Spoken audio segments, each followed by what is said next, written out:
여러분들 혹시 집을 지을 때 가장 중요한 것이 무엇인지 아십니까?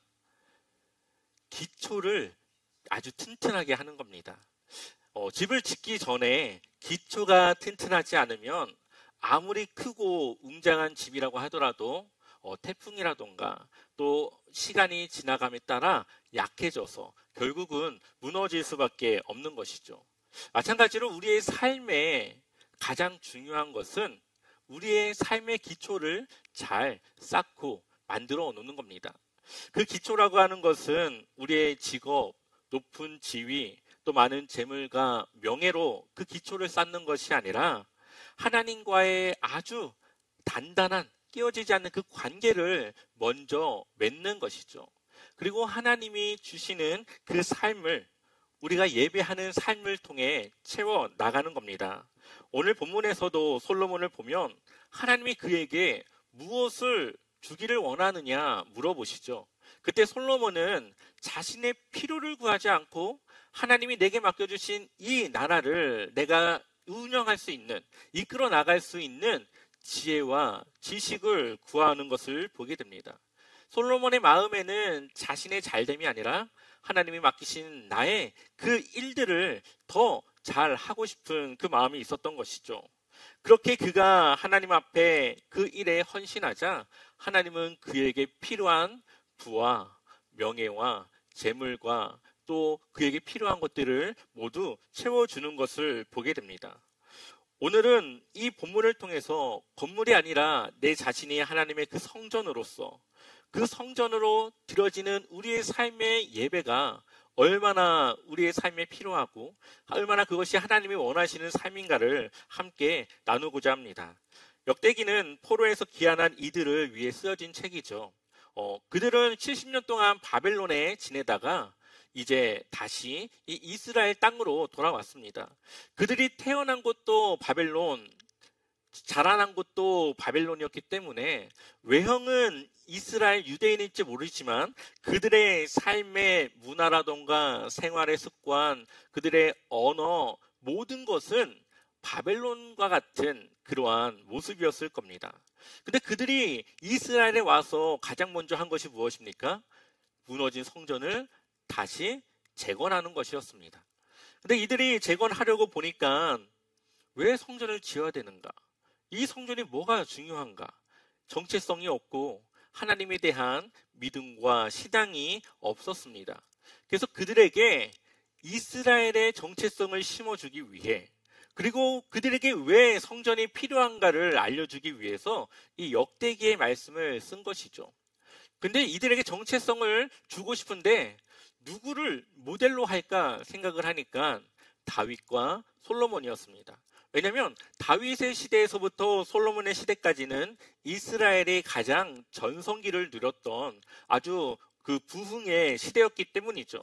그리고 그 부흥의 시대의 중심에는 바로 성전이 있었기 때문이라고 하는 것이 이 역대기적 관점의 내용입니다.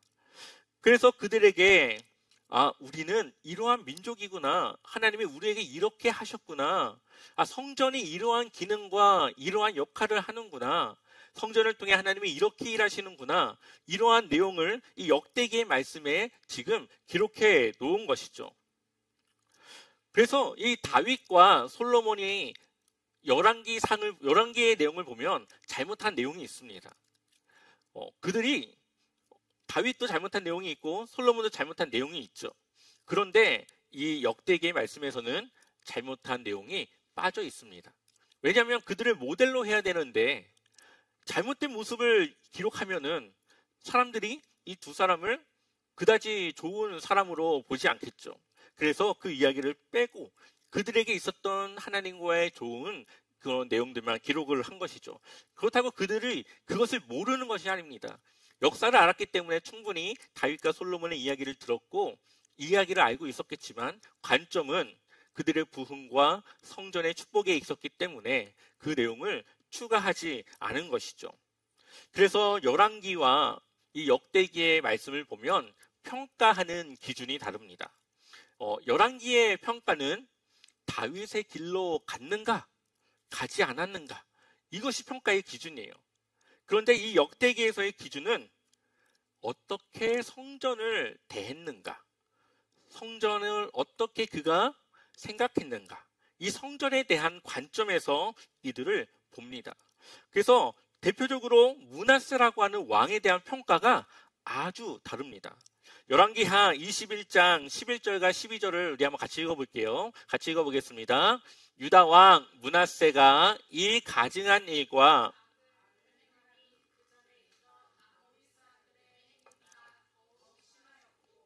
또 그들의 우상으로 유다를 범죄하게 하였도다. 그러므로 이스라엘의 하나님 여호와가 말하노니 내가 이제 예루살렘과 유다에 재앙을 내리리니 듣는 자마다 두 귀가 울리리라. 아멘. 열왕기에서의 이 므낫세 왕은 모든 역대 왕들 중에 가장 악한 일을 하나님 앞에 행했던 왕으로 평가하고 있습니다. 그래서 결정적으로 하나님의 심판이 있을 거라고는 했지만 그 심판의 결정적인 이 쐐기를 박았던 왕이 이 므낫세 왕이죠. 그래서 하나님이 이 므낫세를 통해서 이제 예루살렘과 유다의 재앙을 내리리니 이렇게 이야기를 하고 있습니다.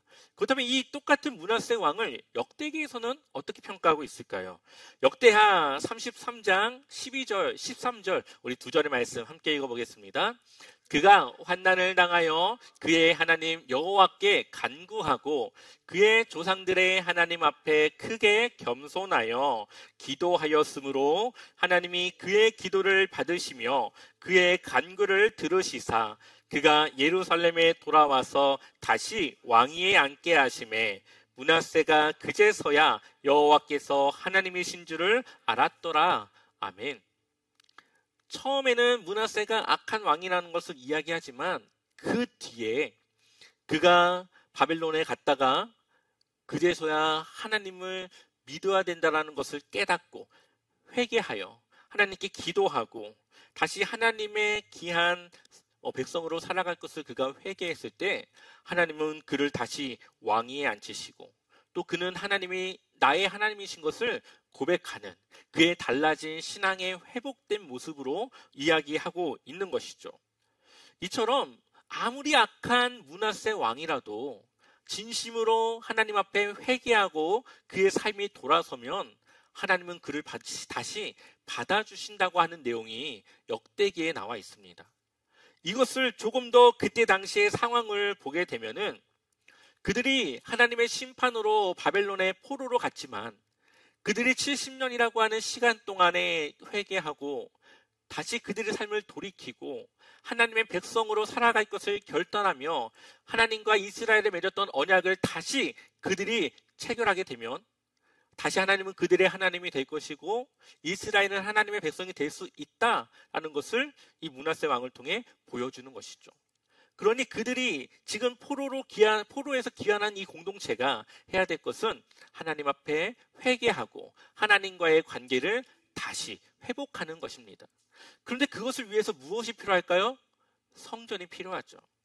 이때 당시에는 하나님과의 깨어진 관계는 하나님 앞에 드리는 제사를 통해 회복되었고 하나님 앞에 그 관계가 회복되었기 때문입니다. 성전을 통해서 무엇이 드려집니까? 예배가 드려지는 겁니다. 성전이 있어야 예배가 드려질 수 있기 때문에 이들이 첫 번째로 해야 될 것은 다시 하나님의 백성으로서의 삶을 살아갈 수 있는 하나님의 임재를 상징하는 성전을 재건하는 것이었습니다. 그래서 이들이 성전을 다시 재건해서 무엇을 꿈꿀까요? 다윗의 시대와 같이 솔로몬의 시대와 같이 하나님께서 주신 이 부귀를 누리는 나라로서 다시 회복될 것을 기대하며 이 성전을 다시 짓게 되는 것입니다. 다윗과 솔로몬은 성전을 위해 대부분의 시간들을 사용했던 왕입니다. 다윗은 자신의 평생 동안 왕위에 있는 동안에 가지고 있었던 많은 보화를 성전을 짓는 데 사용하기 위해서 그것을 따로 모아놓았고요. 그리고 이 솔로몬이 이 성전을 지을 수 있는 태평한 시대를 만들기 위해 다윗은 늘 전쟁에 나가서 피를 흘리며 싸워야 했습니다. 그리고 그러한 태평한 시대 속에서 솔로몬은 하나님의 성전을 짓게 되죠. 하나님의 성전과 솔로몬 궁전을 짓는 그 시간을 합치면 20년이 됩니다. 솔로몬이 40년의 왕의 자리를 가지고 있었는데 그 중에 절반이 하나님의 성전을 짓고 하는 일에 사용됐다라는 거죠. 그래서 역대기에서는 솔로몬의 40년의 그 통치의 기간을 20년은 하나님의 성전을 위해 짓는 것에 사용하고 나머지 20년은 하나님의 그 성전을 위해 축복한 솔로몬의 삶을 보여주고 있습니다. 이것을 통해서 처참하게 무너진 이스라엘의 폐허와 같은 그 시대의 포로에서 귀환한 이 공동체들이 어떻게 이 나라를 다시 세우고 다시 어떻게 이 나라를 세울 수 있을까? 그러한 해답을 바로 성전을 지어서 하나님의 백성이 되고 하나님께 예배가 회복되는 그러한 것을 말하고 있는 것이죠.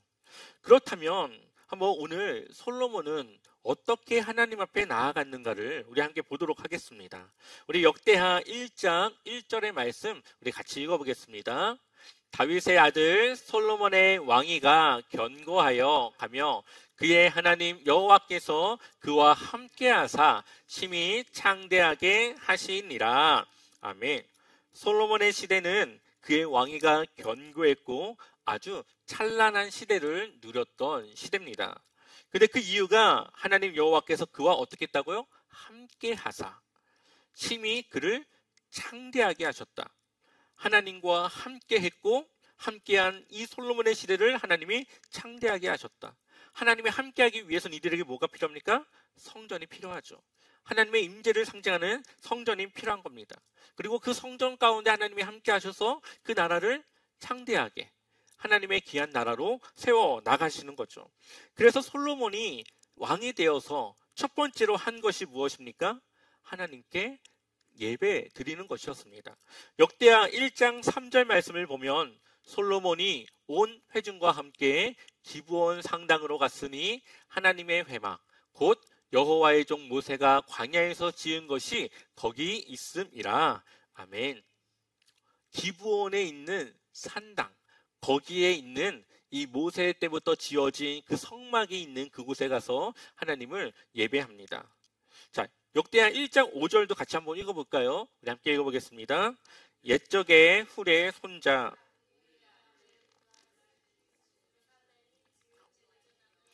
여호와의 장막 앞에 있더라. 솔로몬이 회중과 더불어 나아가서 아멘. 솔로몬은 왜 굳이 기브온에 있는 산당까지 갔을까요? 솔로몬은 자신의 이 예루살렘에 이미 다윗이 언약궤를 옮겨서 그곳에서 예배를 드릴 수 있도록 해놓은 그러한 곳이 있었습니다. 그런데 왜 솔로몬은 기브온 우리가 그 여호수아를 보게 되면은 막 멀리서 온 것처럼 막 날개 막 꾸며가지고 속여가지고 이 목숨을 건졌던 이 기브온 민족이 살고 있는 바로 그 지역에 있었던 그 성막까지 가서 솔로몬이 예배를 드립니다. 그 이유는 솔로몬이 생각할 때는 그곳에 있는 그 성막은 모세 때부터 지어진 오리지널 원래 그 성막의 모습을 갖추고 있고 거기서 드리는 놋제단은 성막을 처음 만들 때 부살렐이라고 하는 사람이 만든 놋제단이 거기에 있었기 때문에 전통성과 역사성을 가진 그 성막에서 하나님을 예배하는 것이 더 좋은 예배라고 솔로몬은 생각했습니다. 그래서 하나님을 더 좋은 예배를 드리기 위해서 그는 수고를 마다하지 않은 것이죠. 편하게 옆에 있는 이 예배 처소에서도 할 수 있지만 그는 그러한 마음으로 먼 곳 기브온까지 가서 예배를 하나님께 드립니다. 여기서 우리가 볼 수 있는 것은 예배에는 수고가 동반될 수 있다라는 거죠. 이 시대의 많은 성도님들의 예배는 편하길 원하고 좀 더 나에게 맞춰진 예배를 원하고 좀 더 내가 움직이지 않아도 되어져 있는 예배를 원하지만 사실 이 성경에서 보여주는 예배의 모습은 수고를 동반한 수고가 들어가야 하는 예배를 보여주고 있습니다. 그래서 예루살렘 성전을 가기 위해서 예수님도 이 베들레헴에서부터 나사렛에서부터 먼 길을 걸어가시죠. 그리고 예루살렘을 가십니다. 예전에는 다 그렇게 먼 길을 수고하며 하나님 앞에 나아갔습니다. 물론 지금이야 시대가 달라졌지만 그러한 마음과 우리의 태도는 같아야 된다는 거죠.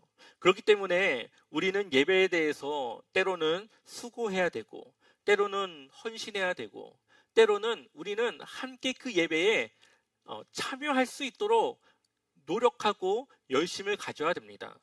그렇게 하기 위해서 우리가 찬양할 때 함께 찬양해야 되고, 또 주변에 이 예배를 드리는데 도움이 필요한 사람이 있으면 그 도움을 건네줘야 됩니다.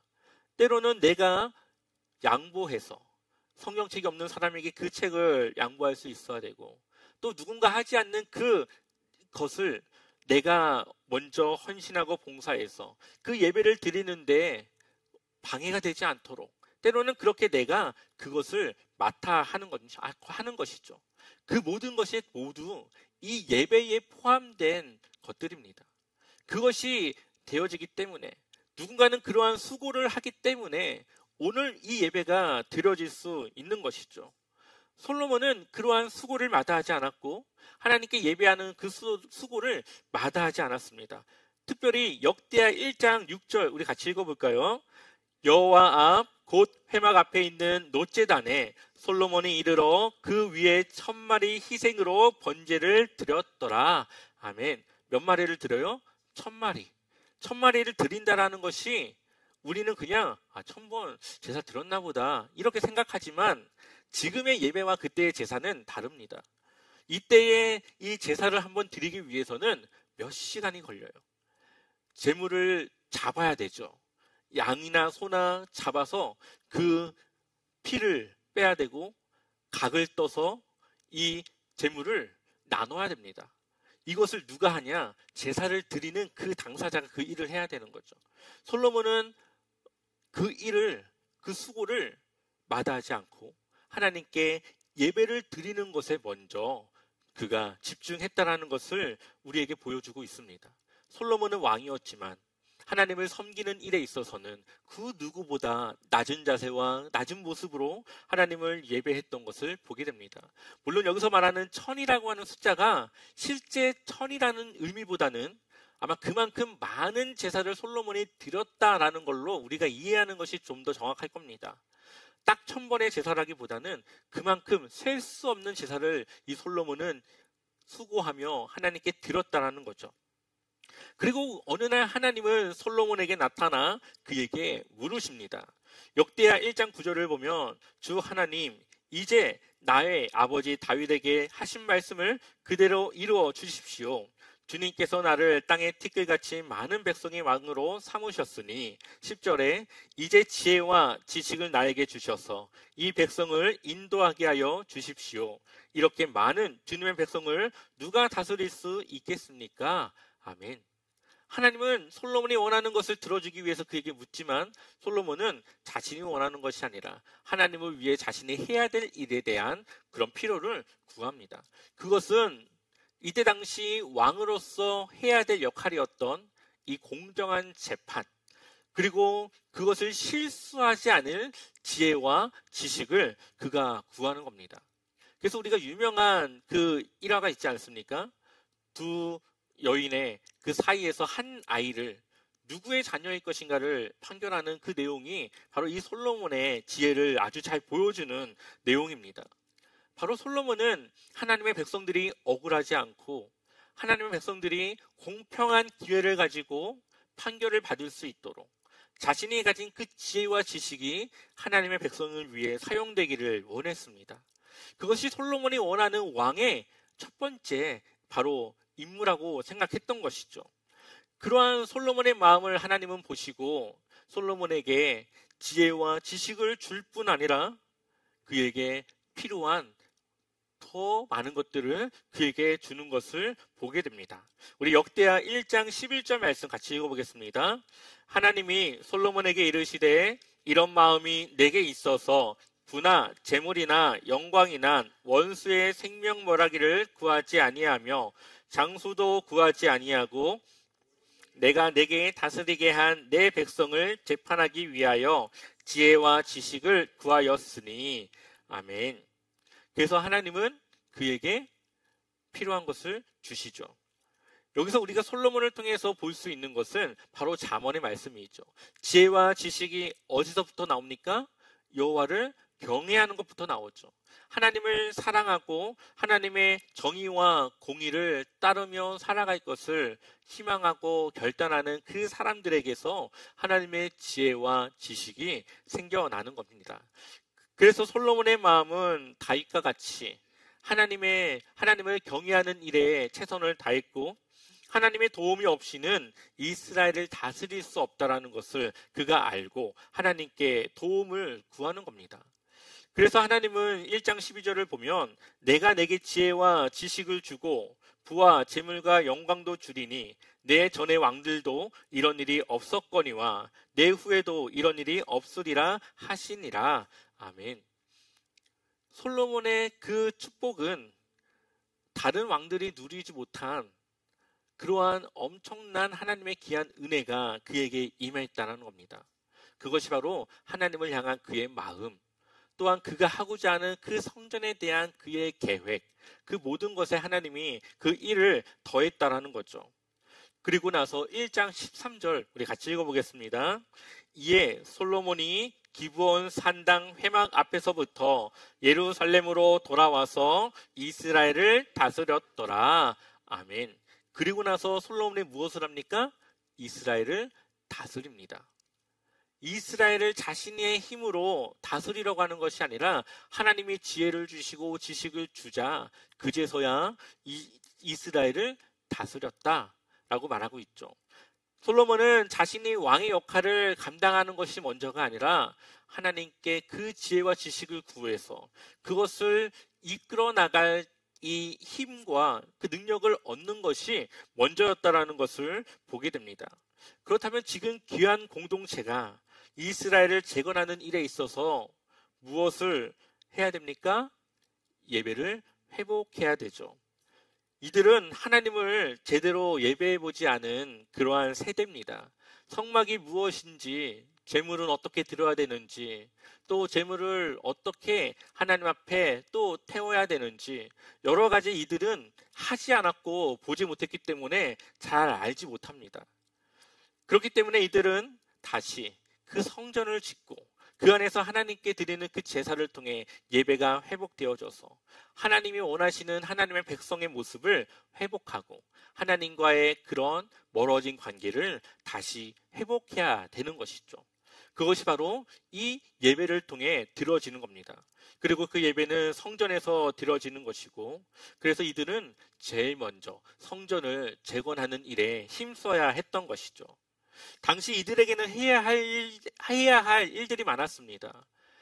돌아와 보니 패오고 먹고 살 것도 없는 그곳에서 가족의 생계를 책임져야 했고, 자신의 땅에 다른 이방 민족들이 눌러앉아 살고 있는 그 지역에 그들을 쫓아내야 했고, 또한 여전히 페르시아의 속국으로 어려운 상황에 있는 이들은 아주 감당하고 해결해야 될 많은 것들이 있었지만 그것을 모두 솔로몬과 같이 뒤로하고 하나님과의 관계를 회복하며 그 성전을 통해 하나님을 향한 예배가 다시 드려지는 것이 먼저라는 것을 지금 역대기의 말씀은 그들에게 전하고 있고 우리에게 전하고 있는 것이죠. 우리의 삶도 마찬가지입니다. 예배가 회복되어야 우리의 나머지 일들도 회복되는 것이죠. 예배가 무엇입니까? 하나님의 다스리심을 따라 살아가는 겁니다. 하나님의 말씀에 순종하며 내 삶을 하나님의 말씀으로 살아가는 겁니다. 이 자리에 나와서 예배를 드리는 것도 중요한 예배입니다.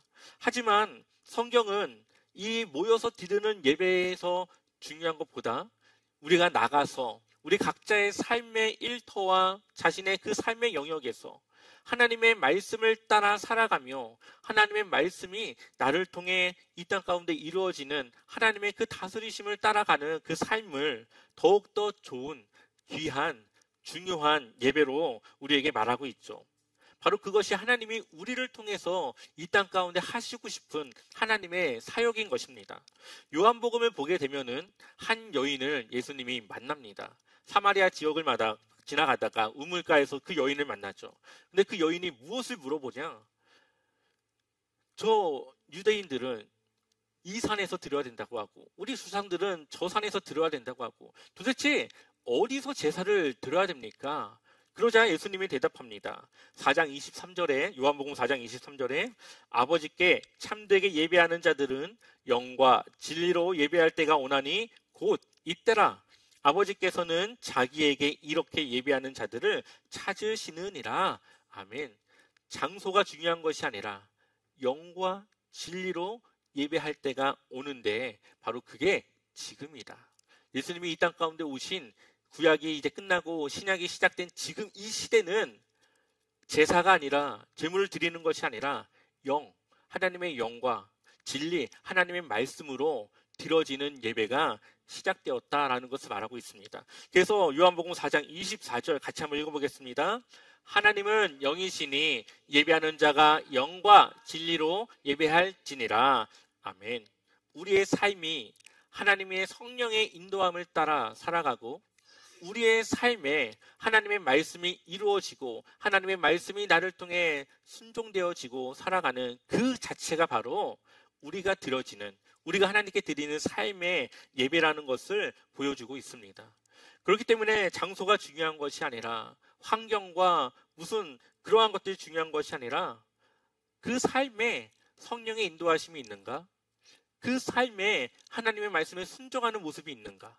이 두 가지가 바로 그 삶이 예배가 되는지 아닌지를 아주 판가름할 수 있는 기준이라는 것을 보여주고 있습니다. 예수님께서 십자가에 달려 돌아가시는 그 순간 성막의 지성소의 휘장이 찢어졌습니다. 원래 그곳은 거룩한 대제사장만 들어갈 수 있는 곳이었지만 이제 예수님께서는 그 휘장을 찢으셨고 모든 사람이 하나님 앞에 나아가 예배할 수 있는 그러한 자격을 갖게 되었다라는 거죠. 이제는 우리는 성막이 아니라 성전이 아니라 우리 자신이 하나님의 그 거룩한 성전이 되어져서 어디에서든지 하나님을 예배할 수 있습니다. 그리고 그 예배는 성령의 인도하심과 하나님의 말씀의 이루심을 통하여 우리가 삶 속에서 그 예배를 드리게 되는 것이죠. 그렇다면 이제는 우리는 우리의 자신이 하나님의 성전이 되어져야 되고 그 성전을 통해 하나님을 예배하는 그 삶으로 우리는 살아가야 되는 겁니다. 성전은 예배를 통해 세워지는 겁니다. 성전은 예배가 들어져야 성전의 그 기능과 역할을 하는 것이죠. 그러기 위해서 하나님은 우리가 거룩한 산제물이 되길 원합니다. 로마서 12장 2절 말씀 같이 읽어볼까요? 로마서 12장 2절 같이 읽어보겠습니다. 너희는 이 세대를 본받지 말고 오직 마음을 새롭게 함으로 변화를 받아 하나님의 선하시고 기뻐하시고 온전하신 뜻이 무엇인지 분별하도록 하라. 아멘. 우리가 따라야 될 것은 이 악한 이 시대를 따르지 않고 하나님의 말씀을 통하여 하나님이 기뻐하시는 일, 하나님이 원하시는 일, 하나님의 뜻이 무엇인지, 무엇이 선한 일인가를 우리가 알아 그것을 따라 살아가야 되는 것이라고 말하고 있죠. 그리고 그렇게 살아가기 위해서는 우리의 마음이 새롭게 변화되어져야 된다. 이것을 영어로 보면은 트랜스폼이라고 되어 있는데 원래 있던 그것을 새롭게 만들어서 그것을 다시 새롭게 만들어진 그것을 말합니다. 그러니 우리의 예전의 그 마음이 새롭게 변화되어져서 이제는 내 뜻이 아니라 하나님의 뜻을 이루고 살아갈 그 마음으로 회복되어지고 변화되어져야만 우리가 바로 그러한 하나님을 위한 하나님의 그 기쁨을 위한 삶을 살아갈 수 있다고 말하는 것이죠. 이것이 바로 우리가 말하는 거듭난 구원, 제자의 삶, 또한 하나님의 나라로서의 삶을 이야기하는 것입니다. 그렇게 마음이 바뀌어지면 세상을 바라보는 우리의 시각, 세상을 이해하는 우리의 세계관, 또한 누군가를 대하는 우리의 마음과 태도, 이 모든 것이 달라지게 됩니다. 왜냐하면 이제는 나를 위한 것이 아니라 하나님을 위해 살아가고 내가 기뻐하는 것이 아니라 하나님의 기쁨을 위해 내가 헌신하기 때문에 우리의 삶이 바뀌어져서 나가는 겁니다. 조금 더 쉽게 설명하면 해외에서 온 외국인들이 이제 한국에서 일하다가 한국에 살고 싶다고 하는 경우가 있습니다. 그러면은 그들이 기화 시험을 봐서 이제 한국인으로 국적을 변경하죠. 그런데 그들이 국적은 한국인인데 언어라던가 생활 태도라던가 습관이라던가 문화라던가 그런 것이 원래 있던 자신의 그 나라의 습관대로 살아가면 그들을 과연 한국인이라고 할 수 있을까요? 그렇지 않겠죠. 그들의 언어가 달라져야 되고 한국의 문화와 한국의 역사와 한국의 법규, 예절 모든 것이 그들의 삶에 하나하나 장착되어져서 그들이 한국인다운 모습으로 바뀌어져야 됩니다.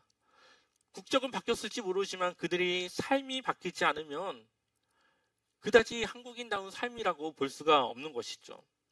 마찬가지로 우리가 하나님의 백성이 되었다면, 하나님의 자녀가 되었다면 우리의 삶은 그냥 이름만 그리스도인, 그냥 이름만 기독교인이 아니라 우리의 삶, 우리의 언어, 누군가를 대하는 태도, 우리의 생각, 우리가 세상을 바라보는 우리의 눈, 우리의 생각, 마음, 모든 것이 하나님과 같이 하나님의 시각과 하나님의 생각으로 우리가 살아갈 수 있어야 되는 겁니다. 그래야만 우리가 이 세상을 살아가지만 세상에 속하지 않은 하나님 나라의 시민으로 우리는 살아갈 수 있는 것이죠. 이렇게 우리의 삶은 예배로 세워지는 성전이 되어져야 합니다. 성전의 머리 대신 예수님의 뜻을 따라 우리의 삶을 살아가는 것입니다. 우리가 하나님의 일을 우선할 때 하나님은 우리에게 필요한 것을 채워주시고 그 삶을 책임져 주십니다. 성전이 중요한 이유는 성전은 하늘과 땅을 이어주는 장소이기 때문이죠. 성전을 통하여서 땅에 있는 우리가 하나님을 만날 수 있고 성전 대신 예수님을 통해 우리와 하나님과의 관계가 회복되고 성전된 우리를 통해 하나님을 모르는 누군가가 하나님을 만나는 통로가 될 수 있는 겁니다. 우리는 바로 그러한 성전이 되어줘야 되고 그러한 성전이 되기 위해선 우리의 삶이 예배로 채워지고 예배로 세워져야 한다는 것이죠. 이번 한 주간 여러분들의 삶이 바로 그렇게 하나님을 예배하는 그러한 예배로 주님을 기쁘게 하는 주님의 귀한 백성과 주님의 자녀로 살아가시기를 축원합니다.